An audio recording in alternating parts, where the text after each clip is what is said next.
the security dialogue.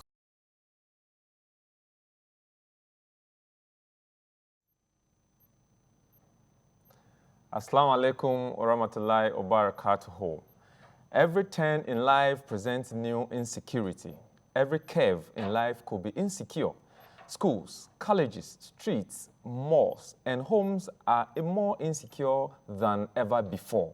MTA Ghana presents the Security Dialogue. On this program, we engage experts from diverse fields to dispassionately discuss the issues of conflict, peace, and security from the domestic to the global perspective. The world could be a completely different place with basic security tips. Now, today we're going to discuss issues or the concept of security and its implications. But before we delve into the discussion, the main discussion, we would like to go to the street to sample the views of our publics for us to understand how they mean when we say security. And so we'll take a breather, and when we come back, we'll go into the discussion, and I will introduce my distinguished guest for today's discussion. Thank you. Stay with us. We'll be right back. My understanding of security is to have a sense of safety. So by putting in place measures around you, that will help you to have a sense of safety around you. That is briefly what I understand by it. Basically, security is about safety. Laws and policies that has to be put in place to ensure that you are safe as a person.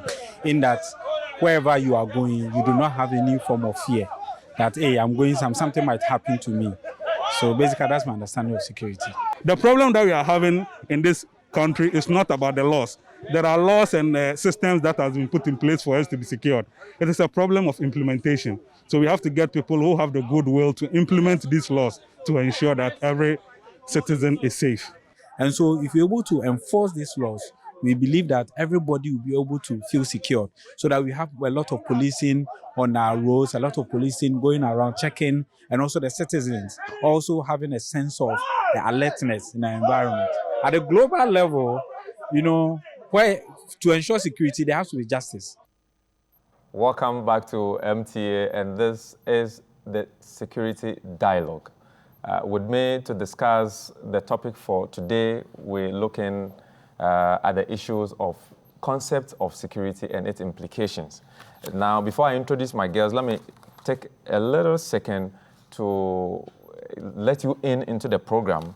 And we said that the events of September 11, 2021, and several others, including the global deadly COVID-19, gives us a very good reason to reassess the meaning and the concept of security. Now, in the studio here to do that with me is one individual who has distinguished himself when it comes to the issues of security in Ghana and beyond. My guest today is an alumni of the Mandela Washington Fellowship of the Young African Leadership Initiative, a scholar of the Aspen Institute. He has also served as a speaker, moderator, and facilitator on several conferences and workshops, both local and international. Most recently, the Munich Security Conference in Germany, among others. He holds a Master of Arts degree in International Terrorism, Global Crime, and International Security from Coventry University, UK. He has also understudied anti-mafia prosecutors in Sicily, Italy, regarding issues of organized crime. Currently, he is the executive director for the West African Center for Counter-Extremism, WASI for short. My guest today is Mr. Mutaru Mumuni Mukhtar. Welcome, sir. Thank you. Thank you very much. Like I was asking earlier, I mean, when you send me your profile, I was like, wow. I mean, where am I even going to start to ask questions? But of course, we will definitely start from somewhere. And I would want to find out from you, as your initial comment, what do you make of the general issues of security? Thank you very much, and thank you for your very kind words. And obviously, security, it's not just important. That is all there is to life. Security events, of course, have changed dramatically over the last couple of decades, especially, and I see you make reference to the events of September 11th attacks in the US. This is the single biggest incident of terrorism globally. And post-September 11th attacks have significantly changed security, changed the culture of security globally, especially border security and homeland security. And we continue to experience serious incidents of insecurity all over the world. And West Africa, where we sit, is constantly under insecurity, incidents. And so security is an important feature, it's an important, commodity that we all need. States needs, individuals needs, and societies need. And so it's important to put it into context in terms of what kind of security we're looking at. Nonetheless, security is something that we cannot live without.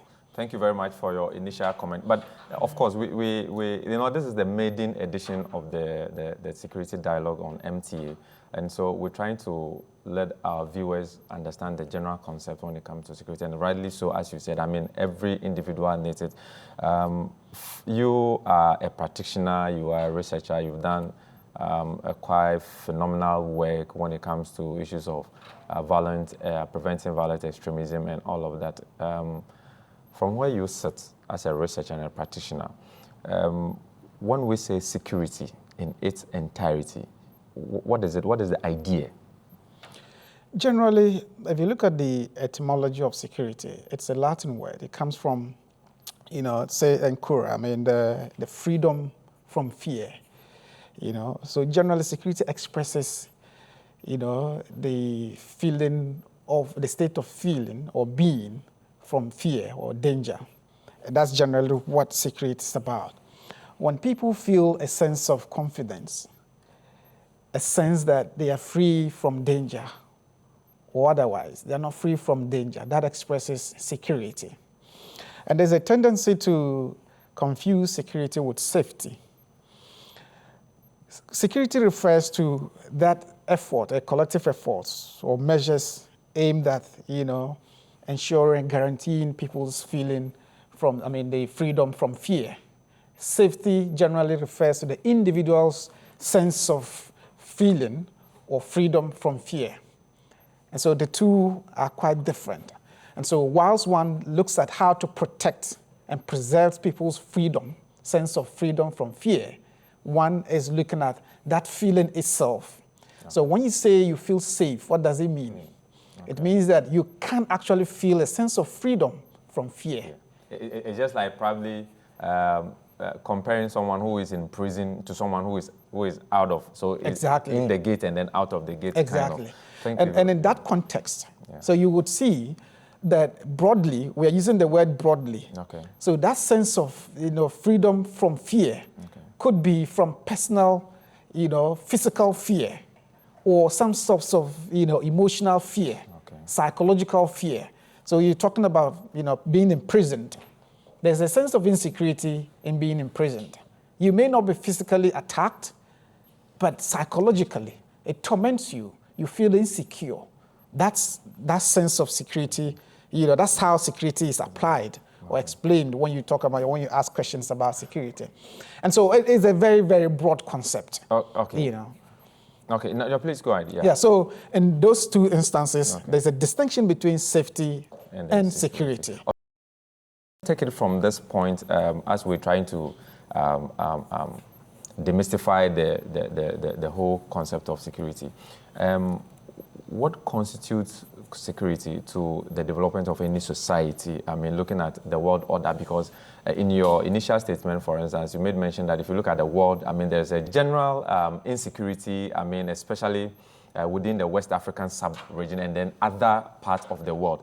So what constitutes security, looking at development of any society? Taking it from the national level to the community level.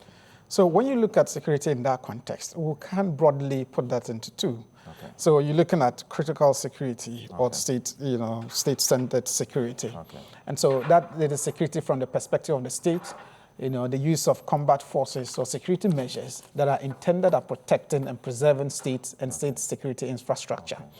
And you're looking at the broader concept of, soft security, and that is where human security falls under.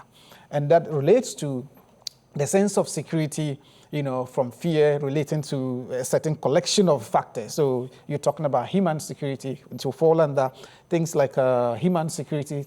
You have food security, you have economic security, you have security related to the preservation of life and livelihoods generally. Okay. And so that falls under human security. Okay. These two work together, not in isolation. Okay. You need the two to be able to preserve states, to be able to ensure stability, to be able to ensure, the conditions that are relevant and important, necessary, provided for people to realize the aspiration to live out their lives normally as they would.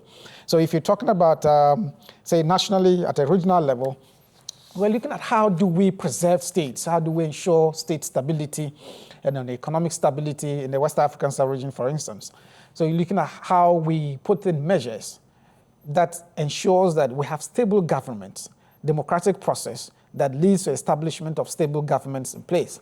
But once you do that, you now have a bigger obligation to ensure human security is preserved. How do you ensure you provide livelihoods, measures that can support livelihoods and lives? How do we ensure that the economic aspirations of people are met? How do we ensure that there's, community security? How do we provide measures within the local community to ensure that citizens or people who live in those communities are protected or feel safe, or protected against harm?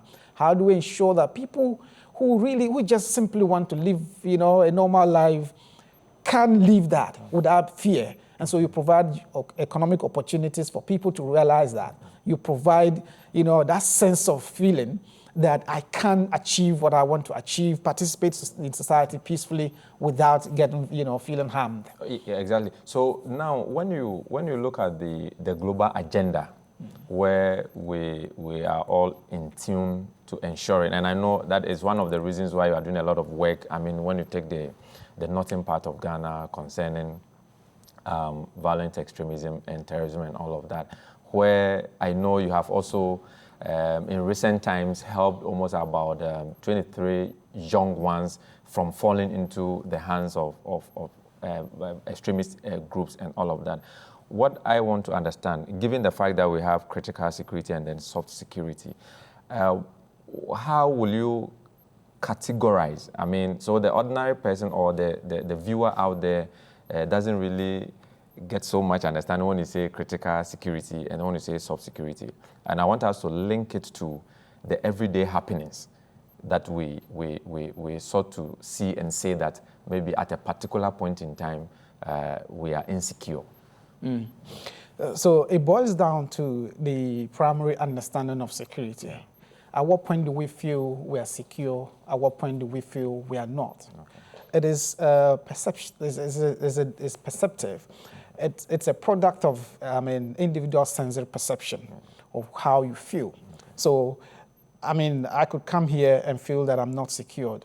What would make me feel that? It depends on the environment. It depends on what I anticipate based on my sensory perception. So, for instance, if you live in some part of, let's say, some part of this country where there are pervasive incidents of conflicts, either chieftaincy conflict, ethnic conflict, religious conflict, or political conflicts, obviously, your sensory perception of being in that place communicates, danger. And so you naturally will feel unsafe. But if you can get assurances from the community, from leaders, from state security actors, police officers, that look, your life can be guaranteed because of A, B, C measures we have put in place, that can do away with the fear. That fear of insecurity could vanish, and you could feel safe in there. There have been many parts of this country and elsewhere. Outside of this country, you go to places that are traditionally known to be violent, and yet the reality contradicts what you hear in the news or from other accounts. It is because of how you feel when you get in there. So would you then say that when we talk about issues of security, is more or less like a social construct that people perceive in their mind, or generally for the fact that we have, for instance, the police service, we have the military, we have the immigration, or if we want to put them into a basket, say internal security and then defense.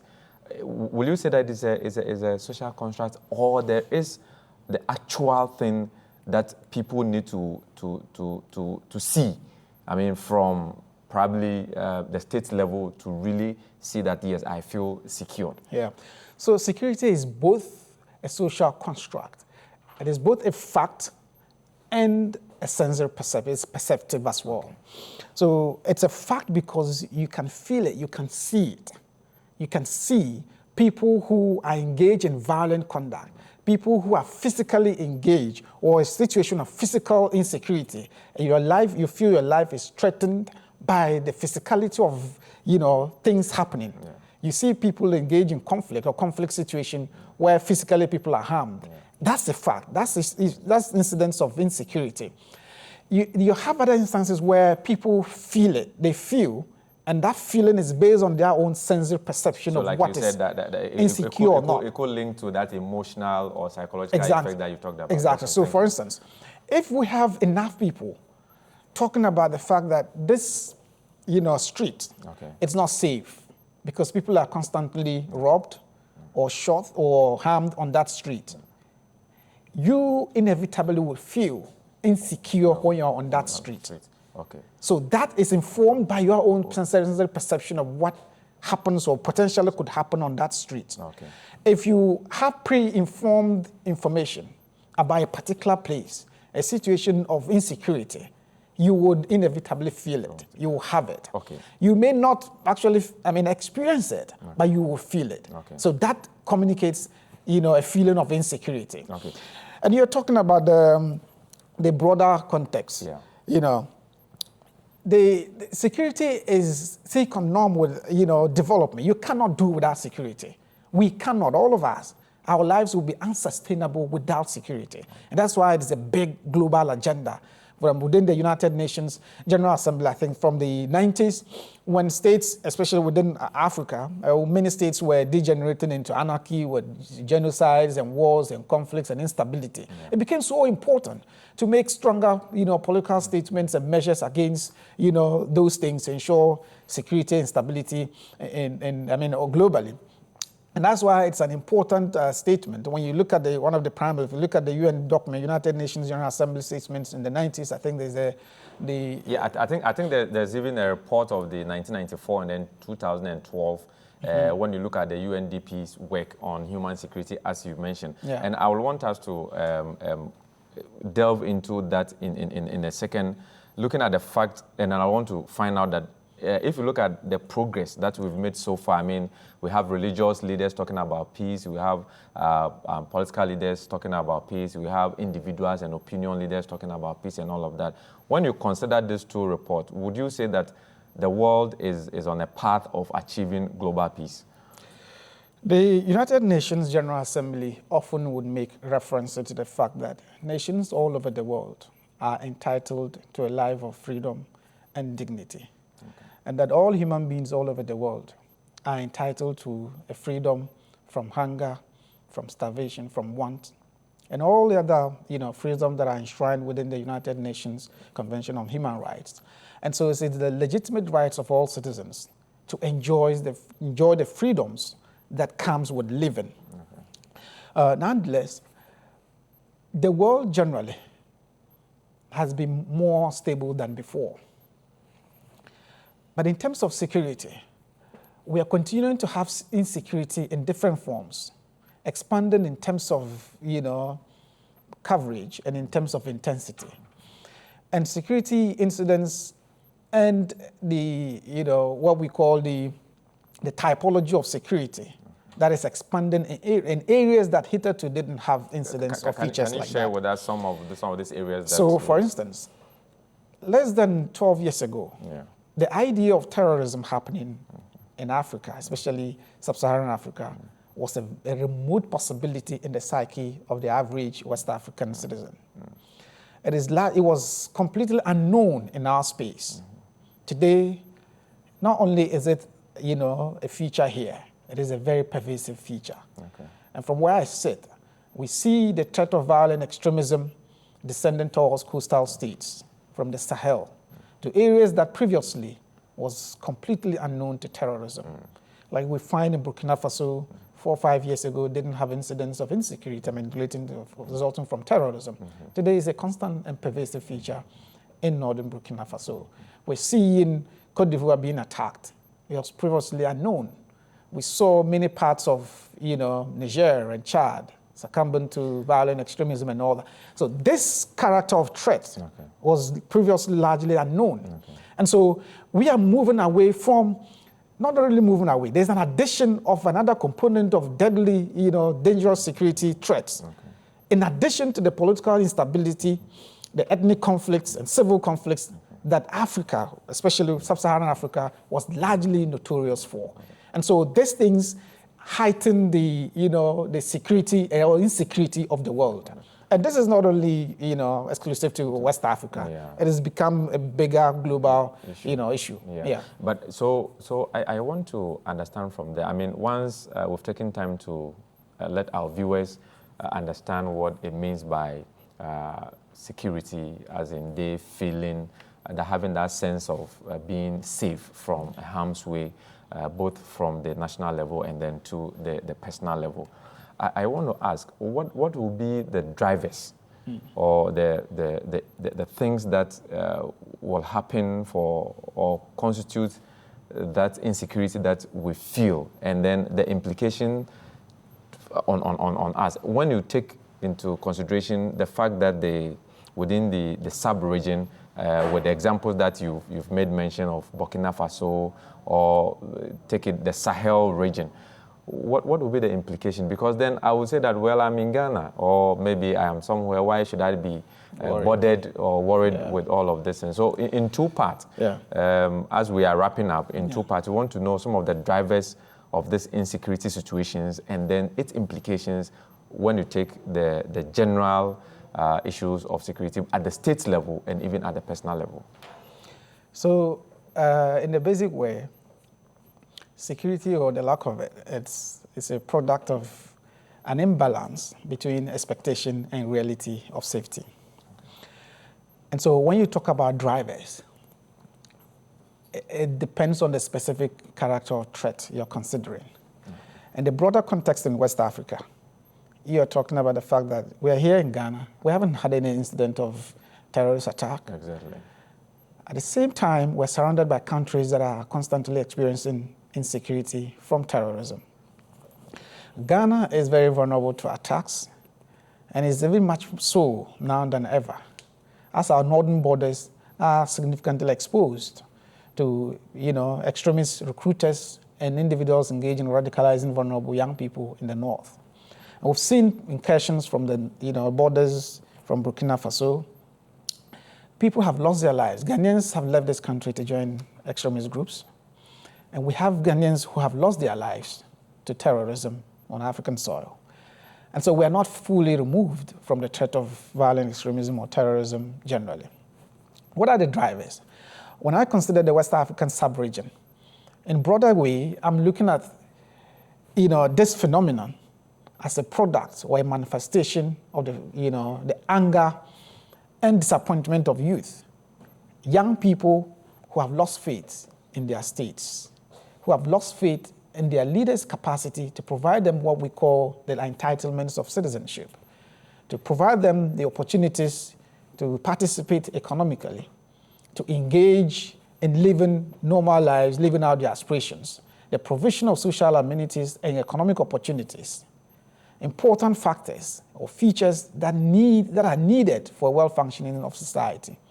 We have so many parts of West Africa that are considered ungoverned spaces, where the state is absent. There's no any, presence of state police officers or security officers or any state representative, functioning state representatives. It allows people engage in violence, extremist groups, and gangs, militia movements to create their own systems and systems of governance to engage in carnage. All these things collectively, comes from leadership. And so leadership is key to that.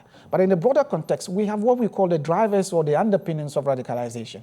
Radicalization is the single biggest factor that leads people, individuals or groups, to engage in terrorism. And the drivers consist of economic opportunities. On the other hand, you're looking at pervasive youth unemployment incidents.